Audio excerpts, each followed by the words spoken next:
comme d'habitude les livres que j'ai pu lire, les livres que j'ai achetés, parce que cette semaine j'ai acheté des livres, mon livre en cours, ainsi que mes tricots en cours et pas terminés parce que je n'ai pas terminé de tricot. On va commencer par les livres lus cette semaine. Donc le premier que j'ai lu, c'est que j'avais commencé la dernière fois, c'est La première fois qu'on m'a embrassée, je suis morte, de Colleen Oakley chez Milady. C'est un livre qui m'a été prêté par mon amie Camille, qui me l'avait conseillé il y a un petit moment déjà. Donc, comme je vous expliquais dans la vidéo précédente, c'est rigolo parce que discuter, échanger de livres avec les gens de mon entourage me permet de découvrir des nouveaux livres, me permet de découvrir de nouveaux auteurs, de nouvelles maisons d'édition, voilà. En l'occurrence, je ne connaissais ni l'auteur, ni la maison d'édition, ni ce titre que Camille m'a donc prêté. Ici, on suit deux personnages. Jubilée, qui est une jeune femme qui est allergique aux gens. Elle fait une réaction allergique à l'épiderme des gens et donc il faut qu'elle rentre en contact avec personne.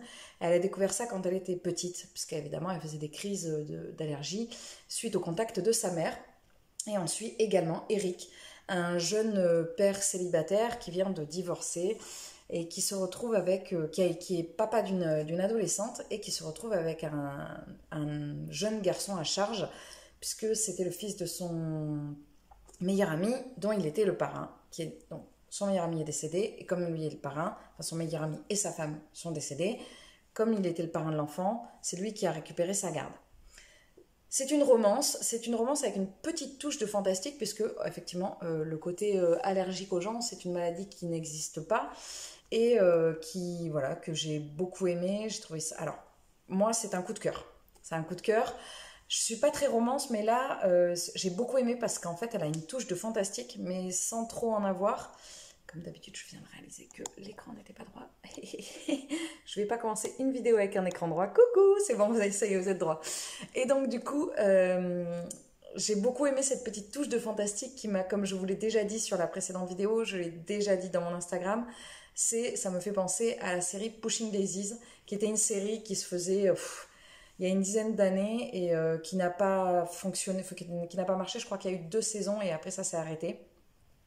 Et bon, c'est beaucoup plus fantastique, Pushing Daisies, et puis il y a un côté un peu polar, enfin un peu policier. Là, pas du tout, mais voilà, ça m'a fait penser à cette ambiance-là.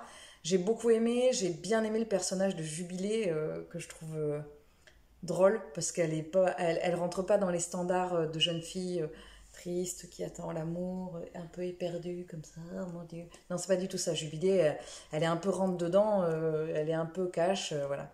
J'ai beaucoup aimé. Je vous le conseille vivement. Ça se lit assez vite. Il fait un peu moins de 400 pages.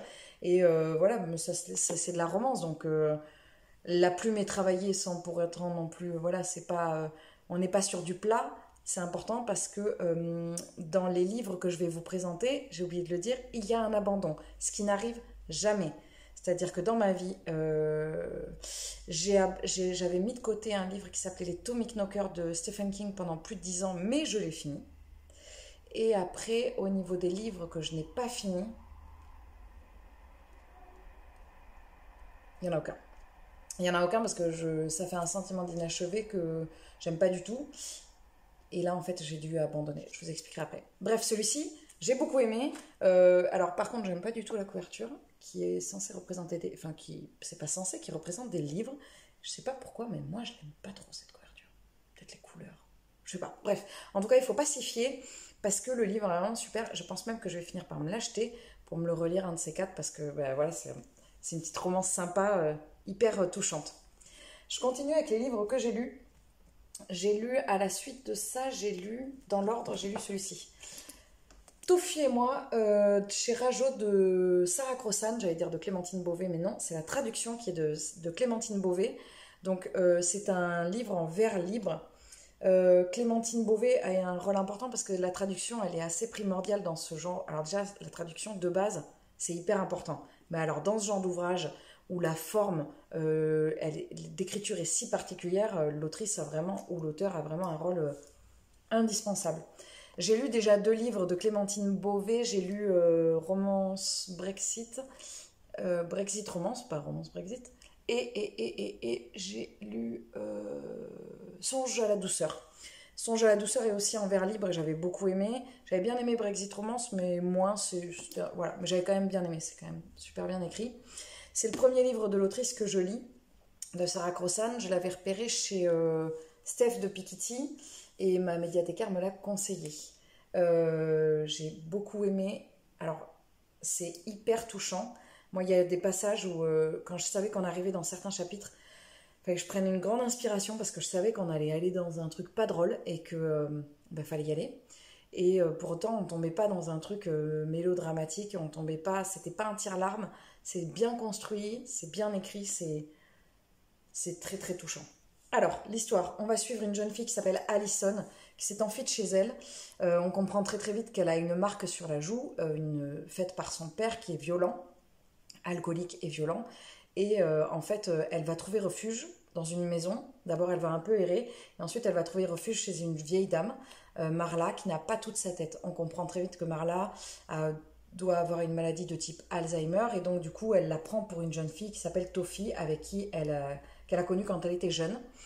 Alison, qui est complètement perdue, décide de jouer le jeu et de se faire passer pour Toffy, et en même temps, elle ne trompe pas la vieille dame. C'est-à-dire, vous savez, petit à petit se crée un lien entre elles en fait, où Alison dévoile un peu plus d'elle-même et Marla n'a pas tout le temps, ne perd pas tout le temps la tête.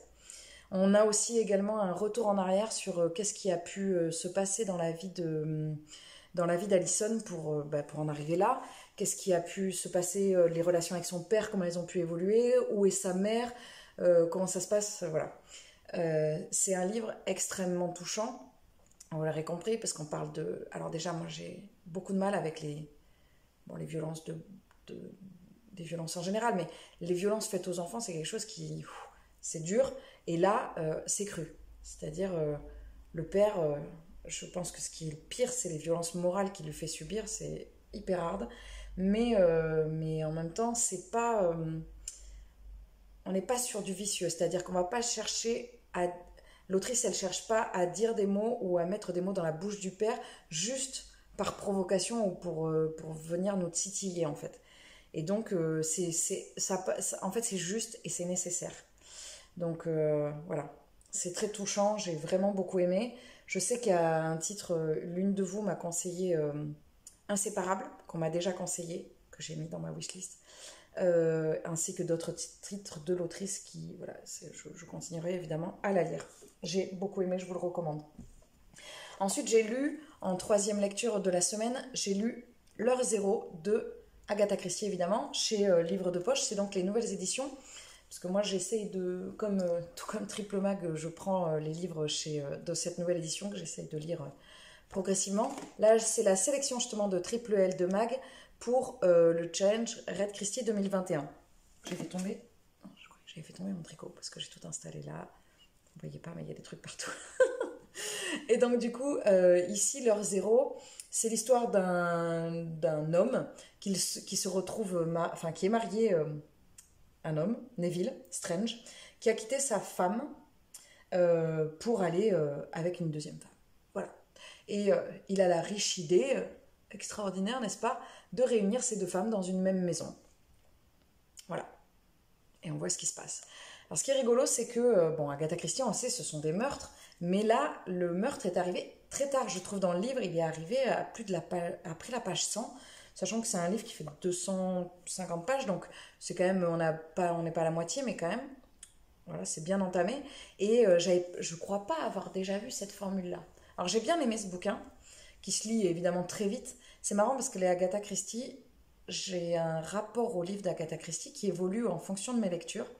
C'est-à-dire qu'avant, je les lisais, je les laissais traîner. Enfin, je les lisais un peu plus lentement. Maintenant, je le lis en 1 ou 2 G, c'est-à-dire en 1 ou 2 fois, quand je le peux, évidemment, quand j'ai le temps, quand j'ai la disponibilité. Parce que ça se lit... c'est une enquête, en fait. Bon, on le sait, j'ai rien inventé, c'est pas ça. C'est juste que c'est la formule, quand on se met dedans... Enfin moi personnellement, si je coupe ma lecture, je décroche. Alors que là, le fait de le lire d'une traite, je suis beaucoup plus dedans en fait. Et à chaque fois que je coupe, il me faut, on va dire, moins d'une dizaine de pages pour me remettre dedans. Pour un livre qui en fait 250, c'est un peu dommage. Donc bon, voilà, le prochain, je pense que j'essaierai de le lire vraiment d'une traite. parce que, enfin d'une traite, faut pas rêver, hein, j'aurais jamais autant de temps devant moi, mais peut-être en 2 fois, quoi. Voilà. Voilà, ça fait partie de mes lectures que je lis donc tous les mois et j'ai beaucoup aimé celui-là. Ensuite est arrivé le drame. Non, le drame. Pas le drame, mais ensuite est arrivé ce qui ne m'est donc jamais arrivé, comme je vous ai expliqué juste avant. J'ai pris un livre, j'avais fait une palle, j'ai fait ma pile à lire pour le mois de septembre, et il me reste dans ma pile à lire, il me reste Paradis perdu d'Éric Emmanuel Schmitt, que je vais lire en lecture commune, chez Albert Michel d'ailleurs. Je reparlerai d'Albert Michel tout à l'heure. 2 petits ouvrages, Le Monde de Narnia, le premier tome, celui qui est divisé en plusieurs tomes, et un tout petit Jane Austen. Donc il me restait ces 3-là, plus un 4e. Je me suis dit, non, plus 2 autres. Bon, en fait, il m'en restait 5, quoi. Donc je me dis, je vais essayer de me lire les gros livres, comme ça je lirai les petits, parce qu'en ce moment, j'ai hyper envie de lire celui-ci. J'ai hyper envie de le lire, sauf que, ben voilà, il est énorme. Enfin, il fait 1000 pages, et même si je vais le lire vite, il faut que je finisse ma palle de septembre avant. Donc du coup, bref, je me suis dit, je vais prendre un gros livre. Donc je prends un gros livre. Je prends Rien ne t'efface de Michel Bussy, chez Presse de la Cité. Je n'avais jamais lu ce livre, je l'avais mis depuis belle lurette dans ma wishlist, donc j'en attendais quand même un petit peu, je sais pas pourquoi, alors je crois que je l'avais repéré rien qu'avec la 4e de couverture. Quand je l'ai pris à la médiathécaire qui me connaît très bien, ne me l'a pas forcément conseillé, parce que c'est un style d'écriture qui me correspondait peut-être pas. Je me suis dit, on va tenter. Des livres faciles entre guillemets, j'en ai lu, bon bah voilà, des fois c'est bien écrit, des fois ça passe tout seul, et des fois ça fait du bien aussi. Donc j'entame celui-là, je commence, c'est l'histoire d'une femme qui a perdu son fils sur la plage, voilà, je lis. Bon déjà, je tique énormément sur le style d'écriture. Je lis 10 pages, 15 pages, 20 pages, blablabla, blablabla, et en fait je commence à tiquer très sérieusement sur le comportement de la mère. Et en fait, je suis arrivée à la page, je crois que j'ai arrêté à la page 70 parce que je pouvais plus. Je pouvais plus du tout. J'ai pas du tout aimé le style d'écriture. J'ai pas du tout aimé la façon dont l'auteur décrit. C'est une femme. Alors c'est un constat que j'ai déjà vu sur d'autres chaînes YouTube, d'autres chaînes BookTube, sur le fait quand un homme écrit à la place d'une femme. Alors, je ne l'ai pas vu quand une femme écrit à la place d'un homme, mais je l'ai vu quand un homme écrit à la place d'une femme. Et là, il y avait un côté qui me dérangeait.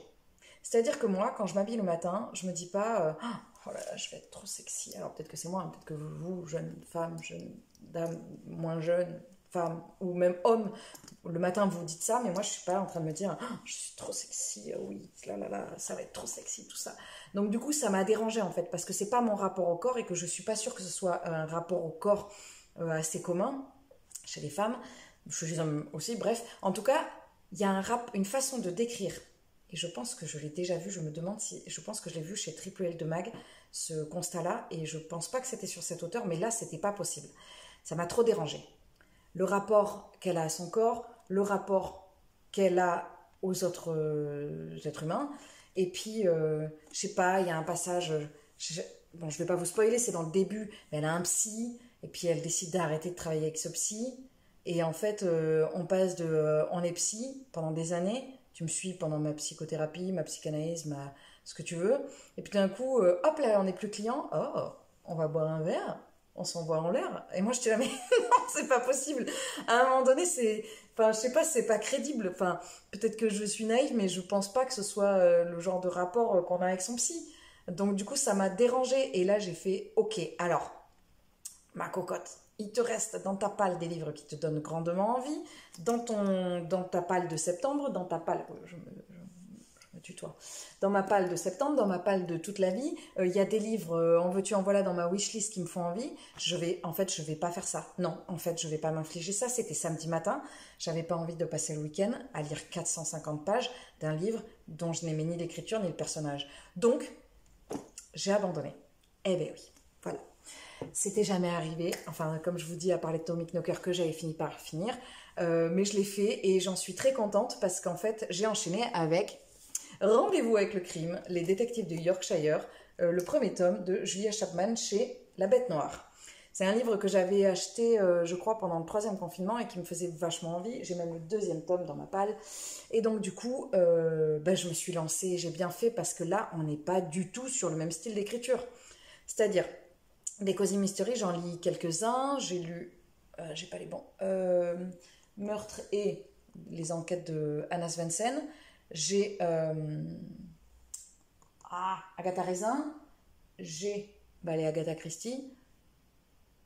Je crois que j'en ai un autre. Des Cozy Mystery. Ah oui, je l'ai pas là, mais j'ai Marie-Antoinette. Bref, j'en ai quelques-uns. Et donc, du coup, là, on est sur un langage beaucoup plus soutenu que sur les autres Cozy Mystery, j'ai trouvé. On est sur des bouquins plus construits. Non pas que ce soit pas construit les autres, mais c'est juste que là, je dirais qu'on est un petit cran au-dessus. C'est super bien écrit. J'en suis à la page 239 sur 450, je crois. Donc j'ai bien... Non, pas du tout, 380. Donc en gros, il me reste 150 pages. Je le finirai aujourd'hui ou demain. L'histoire est hyper bien ficelée. Les personnages ont une profondeur incroyable. Incroyable. Disons que pour du Cozy Mystery, on a moins l'habitude que ça soit développé. On suit ici une... Puis alors, j'adore la couverture. J'adore. Et alors, c'est très trompeur parce que je croyais que c'était 1930 ou un truc comme ça. Oui, oui, déjà de base, il n'y a rien qui disait 1930, mais je ne sais pas pourquoi dans ma tête c'était ça, alors que pas du tout, c'est de nos jours. Mais c'est tourné d'une telle façon qu'il y a ce côté un peu rétro dans l'écriture, j'ai trouvé. On suit une jeune femme qui s'appelle Delilah, qui vit dans un village et qui a décidé de monter une agence de rencontres. Voilà. Et en fait, elle coule doucement mais sûrement, parce qu'elle tient une agence de rencontres et elle tient une agence de développement de site web. Donc du coup, il faut qu'elle trouve un locataire parce qu'elle a des locaux qui lui prennent trop d'argent et elle se retrouve à louer son local à quelqu'un, je ne vous dirai pas qui et je ne vous dirai pas quoi. Pourquoi? Parce que en fait, sinon, vous loupez tout le début de la rencontre. C'est hyper bien fait, c'est hyper bien écrit. Je suis hyper contente d'avoir le tome 2 dans ma palle. Celui-là. Et la couverture est hyper belle aussi. Ça fait pas du tout années 30. Je dirais que ça fait années 80. Mais vu qu'ils ont des portables, c'est pas les années 80. Ils n'ont pas des Toki, quoi. Bref. Je ne l'ai pas terminé, mais je peux quand même vous le conseiller. Voilà, ça c'est tout pour les livres lus et les livres en cours. Je n'étais pas censée acheter de livres cette semaine. Je ne suis plus censée acheter de livres du tout pendant un petit bout de temps, ni en récupérer. Mais je suis allée dans un magasin de... Pas vente particulière, c'est pas du tout ça. D'occasion. Ils font de tout, des vêtements. C'est dans la ville à côté de chez moi. Bon, c'est un tout petit magasin où il y a de tout. Et il y avait des livres, et notamment il y avait un titre voilà, que j'avais très envie de lire. Donc j'ai pris Van Gogh de Timothée de Fontbelle. J'avais beaucoup aimé de Timothée de Fontbelle. J'ai lu Toby Lowness, que j'ai beaucoup aimé, les 2 tomes. J'ai pris Seul le silence de R.J. Ellory chez Sonatine. L'autre c'était Gallimard Jeunesse. R.J. Ellory, c'est un auteur que j'avais déjà repéré, et la 4e de couverture me donnait envie. Ouais. Et en fait, je les ai payés 5 € les 5. Et j'ai pris La Tour abolie de Gérard Mordillat chez Albin Michel. Donc j'ai pris 3 livres que j'ai payés. Je suis même pas sûre de 3,50, 4,50. Ouais, 5,50. Voilà. Donc je me suis pas ruinée. Et puis voilà, ils me faisaient envie. Voilà, ils sont rentrés dans ma palle. Alors je vous ai dit que je voulais vous parler d'Albin Michel. Actuellement, sur mon compte Instagram, j'ai 374 abonnés. J'ai décidé de développer la lecture sur mon compte Instagram et de développer de manière plus générale mon compte et de lancer donc ma chaîne YouTube. Ça fait 1 mois et demi, ça fait 2 mois, ça fait juillet, ça fait 2 mois que j'ai lancé ma chaîne YouTube. D'ailleurs, je vous remercie pour votre soutien, je vous remercie pour vos petits mots. D'ailleurs, je digresse depuis tout à l'heure, mais j'ai un problème, j'ai des commentaires qui s'effacent. Je n'efface pas vos commentaires, je ne sais pas pourquoi ils s'effacent. J'en suis navrée. Si jamais ça arrive, je reçois un mail avec l'autographe, n'importe quoi, le commentaire. Avec le commentaire, et quand je reçois le commentaire, si jamais je vois que vous me suivez ailleurs, je vous envoie un petit message pour dire oh, le commentaire s'est effacé, mais je réponds à ton commentaire. Bref, actuellement, j'ai donc 374 abonnés sur mon compte Instagram. Et j'ai décidé de lancer un concours pour les 400 abonnés, que je n'ai pas encore, mais bon, on ne sait jamais, ça va venir. Pour ça, j'ai contacté la maison d'édition Albin Michel qui a décidé de me suivre pour gagner un livre. Donc, l'un ou l'une d'entre vous gagnera un livre de chez Albin Michel que je lirai en lecture commune avec la personne si elle le souhaite, parce que je le lirai en octobre. Donc, j'espère que je vais pouvoir lancer le concours vite. La maison Albin Michel a décidé de me soutenir. Je suis hyper contente. Et je ne vous dirai ni le titre ni l'auteur du livre, parce que je dois encore valider avec eux. Et si c'est le cas, j'ai hâte de lire le livre et j'ai hâte de vous le faire gagner. Je suis hyper contente. Je me sens hyper privilégiée de pouvoir vous proposer un concours comme ça. Je trouve ça génial.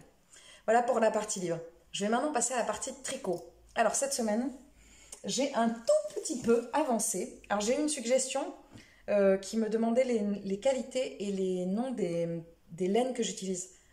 Donc le commentaire s'est effacé, mais je trouvais que c'était une super idée. Je vais essayer de vous les retrouver à chaque fois, je ne les ai pas toujours, mais voilà. Donc j'ai un tout petit peu avancé sur ma... C'est magnifique! Sur ma chaussette, pas du tout, ça irait beaucoup plus vite. Sur ma manche, pour le test de boucle laine. Donc, il y a 4 couleurs. Le jaune, alors c'est de la West 150 chez Boucle Laine. C'est un patron, le Pierrette Sweater, chez Boucle Laine. Tout est chez Boucle Laine. Boucle Laine, comme je l'ai déjà expliqué, je pense, c'est une teinturière qui est avec sa maman, Clotilde, et qui est en circuit court. Donc du coup, elle a le tampon laine française. Voilà. Donc, au niveau des couleurs, on a Hors Piment le jaune, Trompette de la mort le gris, Outre-mer ce que vous voyez noir, mais qui en fait est bleu foncé, et Bleu pastel le bleu clair. Voilà. Donc c'est très fade, hein. Sur la vidéo c'est très fade. On est quand même sur des couleurs Hors Piment par exemple, il est vraiment, il est or quoi. Il est vachement jaune, il est très beau. La West 150 c'est de la laine qui est faite exprès pour le jacquard je pense. Et donc du coup c'est une laine qui va, voilà, les fibres vont venir se coller entre elles justement pour avoir cet effet jacquard.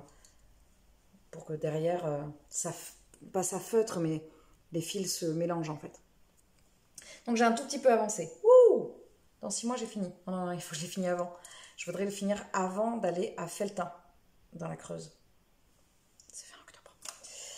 Par contre, j'ai pas mal avancé sur le test pour Triple L de Mag. D'ailleurs, ce que je porte actuellement, c'est le Lady Orient Express que j'ai fait pour Triple L de Mag en test avec du fil de chez Louise Robert. Et ça s'appelle, c'est le nom d'un peintre. Ça vous aide pas du tout. Monet? Non, c'est pas Monet, mais je sais plus ce que c'est, mais c'est le nom d'un peintre. Donc là, ça ressort pas, mais en fait, on est sur du bleu-vert, un bleu-vert, voilà. Avec, hop, cette dentelle, je vais essayer de m'éloigner. Oups là, cette belle dentelle qu'il y a devant, et qu'on retrouve également sur les chaussettes Lady Orient Express, et qu'on retrouve également sur le châle Lady Orient Express. Donc moi, j'ai fait les chaussettes, la veste, mais j'ai pas fait le châle, mais je le ferai. Je sais déjà avec quoi. Donc ça, c'est mon test pour Triple L de Mag. Pour le Lady Pénélope, je vais l'essayer, enfin je vais vous montrer juste au moins la manche. Je l'ai fait avec du fil de chez Maison Septembre. La qualité c'est... Ah, ben, j'avais ramené l'étiquette. La qualité c'est Mérinos naturel, donc 100 grammes pour...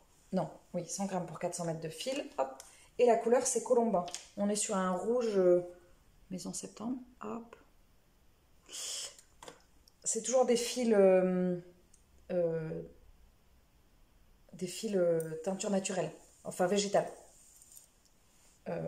Végétale, oui, mais alors attendez. Pas forcément végétale. Ah si, teinture végétale, laine naturelle. Voilà. Donc, alors, j'ai fait quelque chose pour celui-là, c'est très pratique, que je ne fais jamais d'habitude. J'ai coupé enfin, j'ai pas coupé, mais j'ai arrêté de faire le corps pour passer à la manche parce qu'il fallait que Triple L et la manche rapidement. Donc, voilà. Hop. Donc, une fois n'est pas coutume, j'ai fait les diminutions de la manche que j'ai arrêté parce qu'après là, j'ai un gros bras, donc comme je vous l'ai déjà dit, sinon mon bras il va être étouffé. Donc là, on a hop, la dentelle que je tourne un peu, mais elle sera sur le dessus du bras. Voilà. Donc là, c'est le moment de ne pas perdre de maille. c'est bon. Voilà.